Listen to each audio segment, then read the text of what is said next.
Baik, sebelum kita masuk ke mekanisme plot kecil, kita harus tahu terlebih dahulu apa itu metode plot kecil.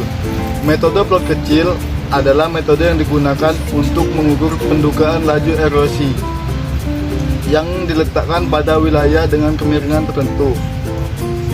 Dan ukuran plot kecil yang kami buat adalah 4 kali 22 meter yang digunakan untuk tanaman kehutanan. Selanjutnya saya Abi Ramadhan Gizim 5 akan menjelaskan komponen-komponen dari plot kecil.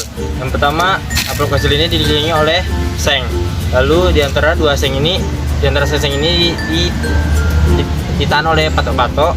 Lalu di dalamnya terdapat vegetasi. Nah, lalu untuk pengukurannya kami sediakan dua drum kecil yang dimana drum pertama lebih tinggi dari drum yang kedua. Dan untuk menyalurkan air erosi yang tersalur di sini, kami salurkan kedua pipa ini dengan pipa yang saling terhubung dan ditutupi dengan plastik agar air hujan tidak masuk ke dalam drum ini. Lalu agar tidak ada air hujan atau cipratan dari luar, ujung dari pipa ini kami tutupi dengan penutup atau pelindung pipa. Di sini saya Abdrita Aziza akan menjelaskan mekanisme cara kerja dari plot kecil.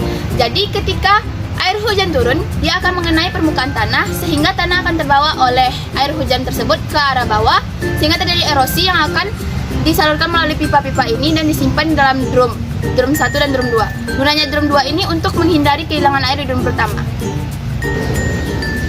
Jadi inilah simulasi dari plot kecil ini. Jadi ketika air hujan turun, air hujan ini akan turun ke bawah lereng sehingga terjadilah run off. Jadi inilah guna dari pelindung ini agar tidak benar-benar air hujan yang masuk ke dalam pipa, sehingga air yang masuk dalam pipa adalah benar-benar air run off yang turun dari atas lereng.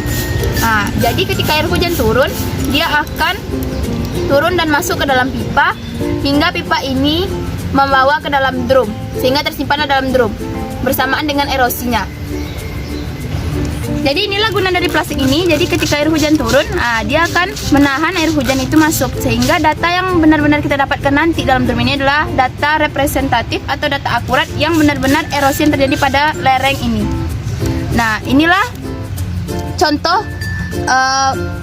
erosi yang terjadi pada suatu lereng sehingga erosi atau run off yang terdapat dalam suatu lereng tersimpan di dalam drum.